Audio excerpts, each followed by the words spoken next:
কোটা সংস্কার আন্দোলনকারীদের প্ল্যাটফর্ম বৈষম্য বিরোধী ছাত্র আন্দোলন নতুন কর্মসূচি দিয়েছে। রোববার স্কুল, কলেজ ও স্থানীয় ইউনিটগুলোতে হেলথ ফোর্স গঠন করে আহত ও নিহত শিক্ষার্থীদের তালিকা তৈরি ও তাদের পরিবারকে সহায়তা দান এবং সারা দেশের দেওয়ালগুলোতে গ্রাফিতে ও দেয়াল লিখন কর্মসূচি পালন করা হবে। শনিবার রাত ৮টায় অনলাইন প্ল্যাটফর্মে এক সংবাদ সম্মেলনে এসব কর্মসূচি ঘোষণা করেন আন্দোলনকারীরা।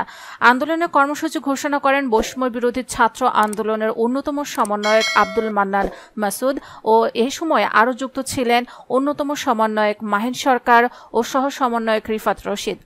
সংবাদ সম্মেলনে মাসুদ বলেন, আমরা তিনটি বিষয় স্পষ্ট করছি। এর আগে ২০১৮ সালে কোটা বাতিলের প্রজ্ঞাপন জারির পর সেটি ৬ বছরও টেকেনি।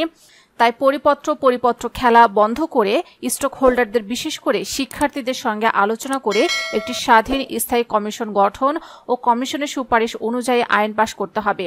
পুলিশ, কনস্টেবল থেকে মন্ত্রীর যতজন শিক্ষার্থী হত্যার সঙ্গে জড়িত তাদের অব্যাহতি দিয়ে আইনের আওতায় আনতে হবে। যতজন শিক্ষার্থীর বিরুদ্ধে মিথ্যা মামলা দেওয়া হয়েছে তাদের মামলা প্রত্যাহার করে গুম ও আটককৃত শিক্ষার্থীদের ২৪ ঘন্টার মধ্যে মুক্তি দিতে হবে।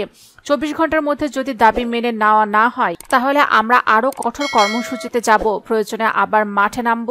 আলটিমেটাম নির্দিষ্ট সময়সীমার মধ্যে সরকার দাবি মেনে না নিলে রোববার সন্ধ্যায় আমরা নতুন কর্মসূচি ঘোষণা করব বলেন তিনি।